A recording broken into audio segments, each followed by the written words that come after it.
ආයු බොහෝ වේවා. හිරුකිරණ ජ්‍යොතිෂ්‍ය සේවයට හිතවතුන් සියලු දෙනාම ඉතාමත් ආදරයෙන් පිළිගන්නවා.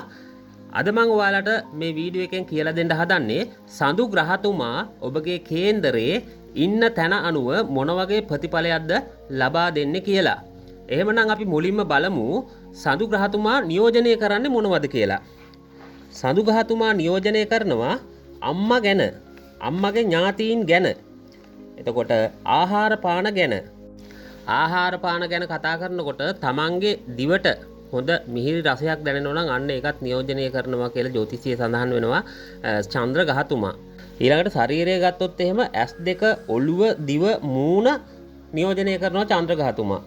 ආයේ ලෝකඩ බටර් ධාන්‍ය ඊළඟට තමන්ට ලාභයක් ලැබෙනවා නම් අන්නේ ලාභය නියෝජනය කරනවා. ඊළඟට ස්ත්‍රී ලාභය, සමුද්‍ර රැකියාව, කතා කිරීමේ හැකියාව, මනස, ඊළඟට කැස්ස, ඇඟ කෙට්ටු වීම, සාංකාව, ක්ෂය රෝගය වගේ කියන TB වගේ අන්නේ වගේ රෝගත් නියෝජනය කරනවා. ආයේ පාචනය, බඩේ අමාරුව අන්න ඕවත් නියෝජනය කරනවා චන්ද්‍ර ග්‍රහතුමා. ඊළඟට වැඩිපුරම සුබඵල ලබා දෙන්නේ පුරපක්ෂයේ චන්ද්‍රයා. පුරපක්ෂයේ චන්ද්‍රයා හොයාගන්න හැටි මම ඔයාලට කියලා දෙන්නම්. එතකොට අවපක්ෂයේ චන්ද්‍රයාගෙන් අසුබඵල තමයි ගොඩක් ලබා දෙන්නේ. සුබඵල ලබා දෙන්න නම් චන්ද්‍රයා ඔබගේ කේන්දරයේ පුරපක්ෂයේ චන්ද්‍රයා වෙන්නත් ඕන. පුරපක්ෂයේද අවපක්ෂයේද කියලා ඔයාලගේ කේන්දරයේ බලලා කේන්දරයෙන්ම හොයාගන්න පුළුවන් ලේසිම ක්‍රමයක් තියෙනවා මම කියලා දෙන්නම්. රවි ඉන්නවනේ තැනක. රවි ඉන්න තැන ඉඳලා ඒ කියන්නේ හිරු ග්‍රහතුමා රවි රයන්න තියෙන්නේ. අන්නේ ර කියන අකුර තියෙන තැන ඉඳලා ගැනගෙන යන්න කොටු 7ක් වම් අත පැත්තට. එතකොට ගැනගෙන යනකොට 7 වෙන්න 1 7 හෝ 6 හෝ 5 හෝ 4 හෝ 3 හෝ 2 හෝ 1 ඉන්නවනම් ඒ චන්ද්‍රයා පුරපක්ෂයට තමයි අයිති වෙන්නේ. 7න් එහාට යනවනේ. එක්ක 8, එක්ක 9, එක්ක 10 අන්න ඒ වගේ 8න් එහාට යන ඒවා එකතු වෙන්නේ අවපක්ෂයට. එන අවපක්ෂයේ චන්ද්‍රය තමයි ඔයාලගේ කේන්ද්‍රයේ සටහන් වෙන්නේ. මම හිතනවා ඔයාලට ඒක පැහැදිලි වෙන්න ඇති කියලා. ඊළඟට චන්ද්‍ර ග්‍රහතුමා ඔබගේ කේන්ද්‍රයේ ඉන්න ඕනේ 100%ක්ම ප්‍රතිඵල ලබා දෙන්න නම් උච්ච බල සහිතව. සුවක්ෂේත්‍රව හිටියොත් 75%යි, මිතුරා වෙලා හිටියොත් 50%යි, සතුරා වෙලා හිටියොත් 25%යි, නීච වෙලා හිටියොත් මොකුත් නැහැ. තවත් ගොඩක් දේවල් තියෙනවා ගැඹුරින් බලන්න. මම ඒ දේවල් අරගෙන එන්නම් ඉස්සරහට වීඩියෝස් වලින්. ඒ නිසා මම මේක කෙටියෙන් තමයි මේ කරගෙන යන්නේ මේ වීඩියෝ එක. හොඳේ. ඊළඟට චන්ද්‍ර ග්‍රහතුමා කොයි වගේ තැන්වල හිටියොත්ද සුබඵල ලබා දෙන්නේ කියලා මම මුලින්ම ඒකත් ඔයාලට කියලා දෙන්නම්. චන්ද්‍ර ග්‍රහතුමා සුබඵල ලබා දෙනවා පළවෙනි කොටුවේ හිටියොත්, දෙවෙනි කොටුවේ හිටියොත්, තුන්වෙනි කොටුවේ හිටියොත්, හයවෙනි කොටුවේ හිටියොත්, පස්වෙනි කොටුවේ හිටියොත්, හත්වෙනි කොටුවේ හිටියොත්, නවවෙනි කොටුවේ හිටියොත්, 10වෙනි කොටුවේ හිටියොත්, 11වෙනි කොටුවේ හිටියොත්. ආන්න ඔය වගේ තැන්වල හිටියොත් තමයි සුබඵල ලබා දෙන්නේ. හොඳයි. මම දැන් ඔයාලට කියලා දෙන්නම් පළවෙනි කොටුවේ ඉඳලා 12වෙනි කොටුව දක්වා කොටුවෙන් කොටුවට චන්ද්‍ර ග්‍රහතුමා මොන වගේ ප්‍රතිඵලයක්ද ලබා දෙන්නේ කියලා. චන්ද්‍ර ග්‍රහතුමා පළවෙනි කොටුවේ ඉන්නවනම්, ඒ කියන්නේ ලග්නයේ ඉන්නවනම් හොඳ සෞඛ්‍ය තත්වයකින් ඉන්න පුළුවන් හැකියාවක් ලැබෙනවා. ඒ වගේම තමයි මනෝ ශක්තිය වැඩි කරගන්න පුළුවන්. ඊළඟට ප්‍රශංසාව, කීර්තිය નિરાයාසයෙන් ලබා ගන්න පුළුවන් වාසනාව උදා වෙනවා. ඊළඟට හස්බන්ඩ් සහ වයිෆ් අතර හොඳ ශක්තිමත් බැඳීමක් ඇති කරගන්න පුළුවන් හැකියාව ලැබෙනවා. ඊළඟට චන්ද්‍ර ග්‍රහතුමා පළවෙනි ඉන්නකොට තමන්ගේ අම්මට හොඳ සෞඛ්‍ය මට්ටමකින් ජීවත් වෙන්න පුළුවන් හැකියාවක් ලැබෙනවා. හොඳයි. එහෙමනම් දැන් අපි බලමු දෙවෙනි කොටුවේ චන්ද්‍ර ග්‍රහතුමා ඉන්නකොට මොන වගේ ප්‍රතිඵලයක්ද අපිට ලබා දෙන්නේ කියලා. දෙවෙනි කොටුවේ චන්ද්‍ර ග්‍රහතුමා ඉන්නවා නම් ධනය ලබා දෙනවා. ඊළඟට අධ්‍යාපනය ලබා දෙනවා. ඥානය ලබා දෙනවා. ඒ වගේ සුබ දේවල් ගොඩාක් ලබා ගන්න පුළුවන්. හැබැයි චන්ද්‍ර ග්‍රහතුමා දෙවන්නේ නීච වෙලා හෝ සතුරු වෙලා හිටියොත් ඇස් සම්බන්ධව රෝග පීඩා වලට මුහුණ දෙන්න, ඒ වගේ කරදර බාධක වලට මුහුණ දෙන්න සිද්ධ වෙනවා. චන්ද්‍ර ග්‍රහතුමා දෙවන්නේ නීච වෙලා හෝ සතුරු වෙලා ඉන්න කට්ටිය අනිවාර්යෙන් කට පරිස්සම් කරගන්න ඕනේ. කට හින්දා ප්‍රශ්න කරදර එනවාම තමයි. වචනයක් දෙන්න එපා කාටවත්. Tamanට ඒ වචනෙට සාධාරණයක් ඉෂ්ට කරන්න බැරි නම්. ආයේ නීච වෙලා හෝ සතුරු වෙලා දෙවන්නේ ඉන්නවා නම් වියදම් අධික වෙනවා. පවුලේ ප්‍රශ්න ඇති වෙනවා. අම්මට ලෙඩ රෝග හැදෙනවා. අම්මගෙන් විරෝධතා එල්ල වෙනවා. ඒ වගේ ගොඩාක් දේවල් අසුබ පැත්ත වැඩි වෙනවා. චන්ද්‍රයා නීච වෙලා හෝ සතුරු වෙලා හිටියොත් ඔය මුඛ රෝග වලට වගේ මූල දෙන්න සිද්ධ වෙනවා. මුඛ රෝග ගත්තොත් එහෙම භයානක රෝගයක් තියෙනවා. ඒක මම කියන්නේ. අන්න ඒ වගේ දරුණු රෝගවලට මුහුණ දෙන්න සිද්ධ වෙනවා. දෙවන්නේ නීච වෙලා හෝ සතුරු වෙලා චන්ද්‍රයා හිටියොත්. හොඳයි. එහෙමනම් දැන් අපි බලමු චන්ද්‍රග්‍රහතුමා තුන්වෙනි කොටුවේ ඉන්නවා නම් මොන වගේ ප්‍රතිඵලයක්ද අපිට ලබා දෙන්නේ කියලා. චන්ද්‍රග්‍රහතුමා තුන්වෙනි කොටුවේ ඉන්නකොට සහෝදරයන්ට ඉතාමත් සුබ දේවල් ලබා ගන්න පුළුවන් හැකියාව ලැබෙනවා. ඒ වගේම තමයි සහෝදරයන්ගෙන් තමාට ලැබෙන්න තියෙන දේවල් උනත් කිසිම කරදරයක් බාධාවක් නැතුව ඒවත් ලැබෙනවා. ඊළඟට යාළු මිත්‍රයන්ගෙන් ආධාර උපකාර කරුණාව ආදරය අන්න ඒ වගේ දේවල් ලැබෙනවා තුන්වෙනි කොටුවේ චන්ද්‍රග්‍රහතුමා ඉන්නකොට. ඊළඟට තමන්ගේ ශරීර සෞඛ්‍ය ගැන ගත්තොත් එහෙම හොඳ සෞඛ්‍ය මට්ටමක පවත්වා ගන්න පුළුවන් හැකියාව ලැබෙනවා තමන්ගේ ශරීරය. ඒ වගේම තමයි සංගීතයේ පැත්තෙන් කවුරු හරි කෙනෙක් ඉන්නවා නම් අන්න එයාට සංගීතයේ පැත්තෙන් ඉතාමත් ඉහළටම යන්න පුළුවන් හැකියාව ලැබෙනවා අත්දැකීමුත් එක්ක. හොඳයි. එහෙමනම් දැන් අපි බලමු හතරවෙනි ස්ථානයේ චන්ද්‍රග්‍රහතුමා ඉන්නව නම් අපිට මොන වගේ ප්‍රතිඵලයක්ද ලබා දෙන්නේ කියලා. චන්ද්‍රග්‍රහතුමා හතරවෙනි කොටුවේ ඉන්නව නම් එච්චර සුබ නැහැ. මොකද හේතුව අම්මට ප්‍රශ්න කරදර එන්න පුළුවන්. අම්මගේ සෞඛ්‍ය තත්ත්වය පහත වැටෙන්න පුළුවන්. ලෙඩ රෝග පීඩා එන්න පුළුවන් අම්මට. කෙටියෙන්ම කියනවා නම් අම්මට දීර්ඝායුෂ ලබන්න බෑ. ඊළඟට අම්මගේ ඥාති පැත්ත ගත්තොත් එහෙම විශේෂයෙන් මාමට ප්‍රශ්න කරදර වෙන්න පුළුවන්. ඊළඟට අධ්‍යාපනයේ මන්ද වෙන්න පුළුවන්. වතුර නැති වෙන්න පුළුවන්. ඒ කියන්නේ ලිඳක් කැපුවත් වතුර හම්බ වෙන්නේ නැහැ. හතරවැන්නේ ඉන්නවනම් චන්ද්‍රග්‍රහතුමා ඒ කට්ටිය ලින් එහෙම කපන්න යන්න එපා. වතුර නැහැ. වතුර හම්බෙන්නේ නැති පැත්ත වැඩි. එහෙම නැත්නම් Tamanට වතුර අදින්න හරි සිද්ධ වෙනවා. Tamanගේ නිවස තියෙන ස්ථානයට වතුර නැති හේතුව නිසා පිටින් වතුර අරගෙන එන්න සිද්ධ වෙනවා. Tamanගේ පහසුව සඳහා වතුර අරගන්න පුළුවන් හැකියාව ලැබෙන්නේ නැහැ හතරවැන්නේ චන්ද්‍රග්‍රහතුමා ඉන්නකොට. ඊළඟට හතරවැනි චන්ද්‍රග්‍රහතුමා ඉන්නකොට පොඩි ඇක්සිඩන්ට් වගේ දේවල් වෙන්න පුළුවන්. තමන් මොන හරි යන්ත්‍ර සූත්‍ර පාවිච්චි කරනවා නම් අන්න ඒ වගේ යන්ත්‍ර සූත්‍ර කැඩෙන්න බිඳෙන්න වැඩ කරන්න නැති වෙන්න වගේ ඒ දේවල් වෙන්න පුළුවන්. මේ පලාපලේ වෙනස් වෙන්න පුළුවන්. චන්ද්‍රයා උච්ච බල සහිතව වගේ ඉන්නවා නම් ටිකක් අඩු වෙනවා මේ අපල ගතිය අඩු වෙනවා. නීච වෙලා හෝ සතුරු වෙලා හිටියොත් තමයි හද බල විදිහට ලබා දෙන්නේ. ඒ වගේම තමයි චන්ද්‍ර මහදසාවක් අතුරු දසාවක් සූක්ෂම දසාවක් විදසාවක් අන්න ඒ වගේ දසාවන් ගත කරනකොටත් මේවත් හද බල ලෙස බලපානවා. හොඳයි. එහෙමනම් දැන් අපි බලමු පස්වෙනි කොටුවේ චන්ද්‍රග්‍රහතුමා ඉන්නකොට අපිට මොන වගේ ප්‍රතිඵලයක්ද ලබා දෙන්නේ කියලා. පස්වෙනි කොටුවේ චන්ද්‍රග්‍රහතුමා ඉන්නවා නම් හැබැයි චන්ද්‍රයා පුරපක්ෂයේ වෙන්නත් ඕනේ. උච්ච බල සහිතව ඉන්නවා නම් ඉතාමත්ම සුබයි. පස්වෙනි ස්ථානයේ දරු සම්පත් ගැන නියෝජනය කරන නිසා දරු සම්පත් ප්‍රශ්න කරදර නැති වෙනවා. පස්වෙනි ස්ථානයේ උච්ච බල සහිතව චන්ද්‍රග්‍රහතුමා ඉන්නවා නම් ඒ වගේම තමයි හොඳ ඥානයක් ලබා ගන්න පුළුවන් හැකියාව ලැබෙනවා. ඊළඟට හොඳ ගැහැණු දරුවෙකු බිහි කරගන්න පුළුවන් හැකියාව ලැබෙනවා. හැබැයි චන්ද්‍රග්‍රහතුමා පස්වෙනි ස්ථානයේ අවපක්ෂය වෙලා සතුරා වෙලා හෝ නීච වෙලා හිටියොත් හරිම අපලයි. ඒ කියන්නේ නඩු වගේ දේවල් වලට පැටලෙන්න පුළුවන්. දරු සම්පත් වල ප්‍රශ්න කරදර වෙන්න පුළුවන්.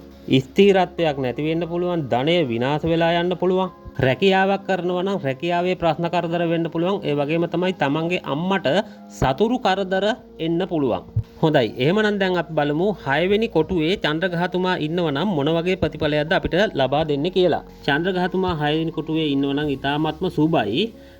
තමන්ට ලෙඩක් රෝගයක් තිබ්බනම් දසා කාලයක් තුලදී අන්නේ සුවය ලබන්න බැරි රෝගය වුණත් සුව කරගන්න පුළුවන් හැකියාව ලැබෙනවා. ඊළඟට අම්මගේ පැත්තෙන් අම්මගේ ඥාති පැත්තෙන් සුබ දේවල් ලබා ගන්න පුළුවන්. ඒ වගේම තමයි තමාගෙනුත් ඒ අයට සුබ දේවල් ලබා දෙන්න පුළුවන් හැකියාව ලැබෙනවා. විශේෂයෙන්ම නැන්ද මාමලාගෙන් ආදරය කරුණාව ලබා ගන්න පුළුවන් හැකියාව ලැබෙනවා. ඊළඟට සතුරුව පරාජය කරන්න පුළුවන්.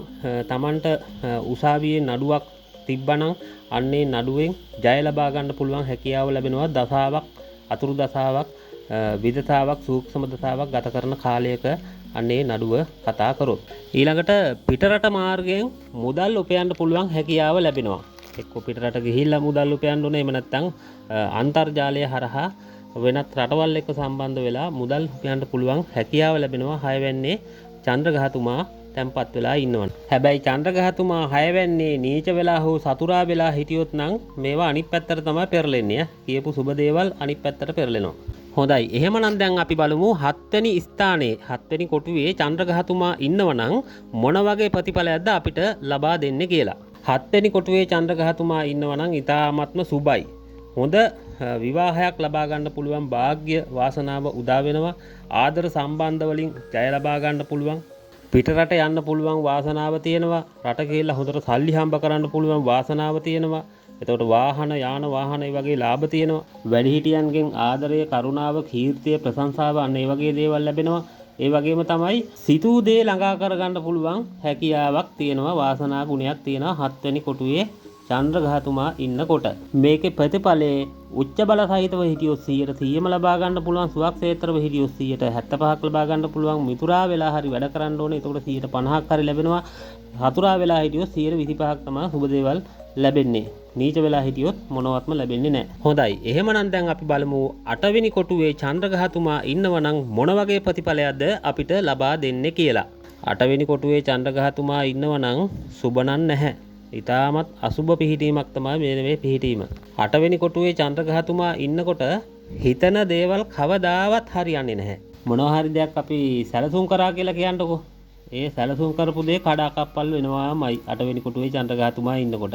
හැම දෙයකින්ම ප්‍රශ්න කරදර තමයි එන්නේ. ඒ වගේම තමයි ධනය පැත්තෙන් ගත්තොත් ඇත්තටම ධනය ලැබෙන්නේ නැහැ. ධනය පැත්තෙන් හැමදාම ප්‍රශ්න කරදර. ඒ වගේම තමයි හිතා ගන්න බැරි විදිහේ ඇක්සිඩන්ට් වලට මුහුණ දෙන්න පුළුවන්. දැන් ඇක්සිඩන්ට් කියලා ගත්තොත් එම් වාහන වල ඇක්සිඩන්ට් විතරක් නෙවෙයි. ගහකින් බිමට වැටුනොත් ඒකත් ඇක්සිඩන්ට් එකක්. පුටුවෙන් පල්ල වැටුනොත් ඒකත් ඇක්සිඩන්ට් එකක්. ඒ වගේ ඇක්සිඩන්ට් හිතා ගන්න බැරි විදිහට වෙන්න පුළුවන්. මේවා තද බල විදිහට බලපාන්නේ දසා කාලවන් වලදී. ඉතින් කේන්දරයක් ඔයාලට පරීක්ෂා කරගන්න අවශ්‍යයි නම් තිරේ දිස් වෙනවා දුරකථන අංකය WhatsApp එකක් හරි නැත්නම් කෝල් එකක් හරි ලබා දෙන්න. වටවැන්නේ චන්ද්‍රග්‍රහතුමා ඉන්නවනම් ඒවට අපල වලට ප්‍රතිකර්ම සහ විශේෂ ප්‍රතිකර්ම තියෙනවා. ඉතින් ඒ වගේ දේවල් වලින් සහනයක් ලබා දෙන්න පුළුවන් හැකියාව තියෙනවා.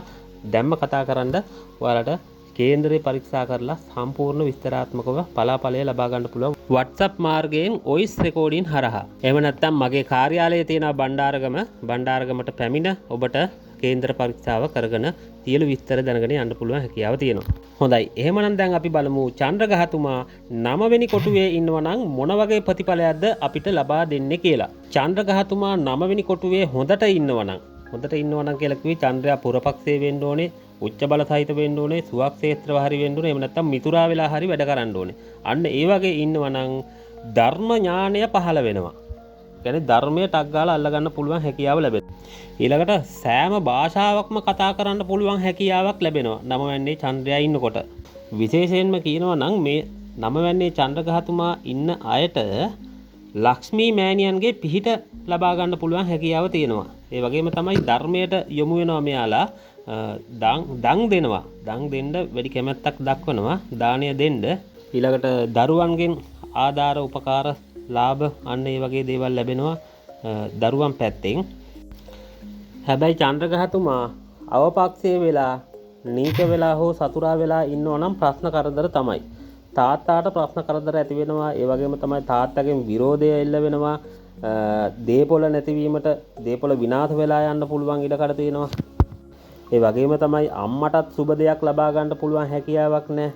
සහෝදරයන්ගෙන් පැත්තෙන් ප්‍රශ්න කරදර එන්න පුළුවන්. සහෝදරයෝ සතුරෝ වෙනවා. අවදාවත් සහෝදරයෙක් සතුරෙක් වෙන්නේ නැහැනේ. නමුත් චන්ද්‍රග්‍රහතුමා 9 වැන්නේ නීච වෙලා හෝ සතුරා වෙලා හිටියොත් අනිවාර්යෙන් සහෝදරයෝ සතුරෝ විදිහට තමයි Tamanට පේන්නේ. 9 වැන්නේ චන්ද්‍රයා නීච වෙලා හෝ සතුරා වෙලා හිටියොත් හිතන විදිහට වෙන්නේ නැහැ. මොකක් හරි වැඩක් ඔයාලා ප්ලෑන් කරනවා නම් හිතනවා නම් ඒ හිතන විදිහට නෙවෙයි වැඩේ වෙන්නේ. ඒ කියන්නේ හිතන දේවල් හිතන විදිහට සාර්ථක කරගන්න බෑ.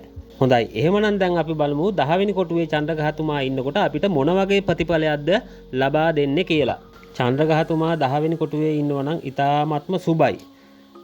ධනය ලැබෙනවා. ඒ කියන්නේ ලාභ ලබා ගන්න පුළුවන් මොන හරි කරනවා නම් ව්‍යාපාරයක් කරනවා නම් අනේ ව්‍යාපාර වලින් ලාභ ලබා ගන්න පුළුවන් හැකියාව ලැබෙනවා. ඒ වගේම තමයි රැකියාවෙන් උසස් වීම වලට යන්න තනතුරු වලට යන්න පුළුවන් හැකියාව ලැබෙනවා. ඒ වගේම තමයි රැකියාවේ වැඩි වැටුප් තලවලට යන්න පුළුවන් හැකියාව ලැබෙනවා. රැකියාවෙන් වාහන ලැබෙනවා. ඒ වගේම තමයි Tamanටත් වාහන අරගෙන හොඳ සාර්ථක ජීවිතයක් ගත කරන්න පුළුවන් හැකියාව ලැබෙනවා. හිතන දේ හිතන විදිහට ඉෂ්ට වෙනවා. හැබැයි උච්ච බල සහිතව හිටියොත් තමයි 100%ම ප්‍රතිඵලය ලැබෙන්නේ. සුවක්ෂේත්‍රව හිටියොත් 75%යි. මිතුරා වෙලා හිටියොත් 150%යි. මිතුරා වෙලා හරි අඩුම තරමේ ඉන්න ඕනේ. සතුරා වෙලා හිටියොත් 125ක විතර වගේ සුබ ප්‍රතිඵලයක් තමයි ලබා ගන්න පුළුවන් හැකියාව ලැබෙන්නේ.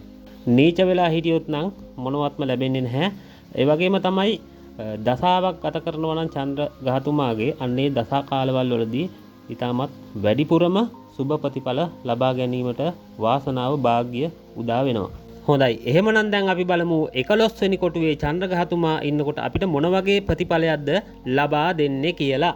11 වෙනි කොටුවේ චන්ද්‍ර ග්‍රහතුමා ඉන්නවා නම් ව්‍යාපාර වලින් ජය ලබා ගන්න පුළුවන්. ඒ කියන්නේ ඊටමත් ලාභ ලබන්න පුළුවන්, අධික ලාභ ලබන්න පුළුවන් චන්ද්‍ර ග්‍රහතුමා 11 වෙනි කොටුවේ ඉන්නකොට.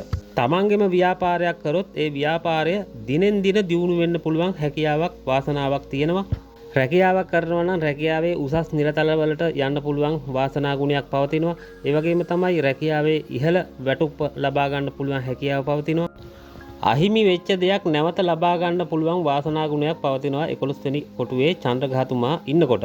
ඒ වගේම තමයි තමන්ගේ වැඩිමහල් සහෝදරයාට තමන්ගේ ආධාර උපකාර ඒ වගේම තමයි ආදරය කරුණාව වගේ දේවල් ලැබෙනවා. එයාගෙනුත් තමන්ට තමන්ගෙනුත් එයාට ඒ වගේ දෙපාර්ශවයටම ඒ ලැබීම තියෙනවා.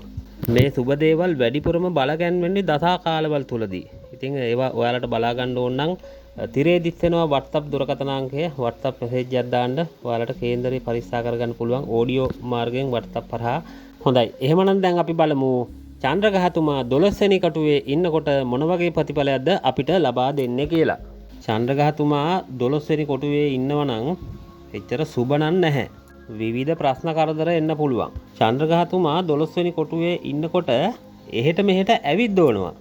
ඒ කියන්නේ ඔය අයාලේ ඔය යනවා. ඉතින් වැඩකට ඇති දෙයකට නෙවෙයි යන්නේ. ගිහිල්ලා මොකක් හරි දැන් හිතේ තියාගෙන ගියත් ඒ දේ ඉෂ්ට වෙන්නේ ආය නැවත හිස් අතින් තමයි ගෙදර එන්න වෙන්නේ. හිතන දේවල් වෙන්නේ නැහැ. එක්ක ප්‍රමාද වෙලා තමයි වෙන්නේ. ඒ වගේ තමයි මොකක් හරි දෙයකින් කඩාකප්පල් වෙනවා. හිතන දේ කඩාකප්පල් වෙනවා. චන්ද්‍ර ග්‍රහතුමා 12 වෙනි කොටුවේ ඉන්න කෙනා ඉන්න තැන මොකක් හරි දෝෂයක් කියලා ඉන්න තැන හරියන්නේ නැහැ කියලා වෙන තැනකට යනවා කියලා කියන්නකෝ. එතනට ගියාපුවාම අර තිබ්බ ප්‍රශ්න වලට වඩා තවත් ප්‍රශ්න වැඩි. ප්‍රශ්න ඩබල් වෙනවා. එතනරුත් හරියන්නේ නැහැ. ඒ වගේ මේ 12 වෙනි කොටුවේ චන්ද්‍ර ග්‍රහතුමා ඉන්නකොට වෙනවා. චන්ද්‍ර ග්‍රහතුමා 12 වෙනි කොටුවේ ඉන්නකොට ධනය විනාශ වෙනවා. අනිවාර්යෙන් ධනය විනාශ වෙනවා. හිතා ගන්න බැරි විදිහට තමයි ධනය විනාශ වෙන්නේ. ඒ වගේම තමයි නිින්ද යාම ටිකක් අඩු වෙනවා. නිින්ද යන්නේ නැහැ. ඔහේ ඇඳේ එහෙට මෙහෙට පෙරලි කල්පනා කර කර ඉන්න එක තමයි කරන්නේ 12 වෙනි කොටුවේ චන්ද්‍ර ග්‍රහතුමා ඉන්න අය. හොඳයි. එහෙමනම් දැන් මම 12 වෙනි කොටුව දක්වා චන්ද්‍ර ග්‍රහතුමා ඉන්න තැන අනුව මොන වගේ ප්‍රතිඵලයක්ද ලබා දෙන්නේ කියලා ඔයාලට කියා දුන්නා. එහෙමනම් මේ වීඩියෝ එක හොඳයි කියලා හිතනවනම් වැදගත් කියලා හිතනවනම් ලයික් එකක් දාන්න, කමෙන්ට් එකක් දාන්න, ෂෙයා කරන්නත් අමතක කරන්න එපා. අනිවාර්යෙන් සබ්ස්ක්‍රයිබ් කරන්න, මගෙත් එක්ක එකතු වෙන්න. ඉදිරියට ලස්සන වීඩියෝස් ටිකක් ඔයාලට මම අරගෙන එනවා හිරු කිරණ ජ්‍යොතිෂ්‍ය සේවාව හරහා. එහෙමනම් අදට මම මේ වීඩියෝ එක මෙතනින් අවසන් කරන්නම්. ඊළඟ වීඩියෝ එකකින් අපි හමු වෙමු. සියලු දෙනාටම ජයෙන් ජයම වේවා. සුබ දවසක්. තෙරුවන් සරණයි.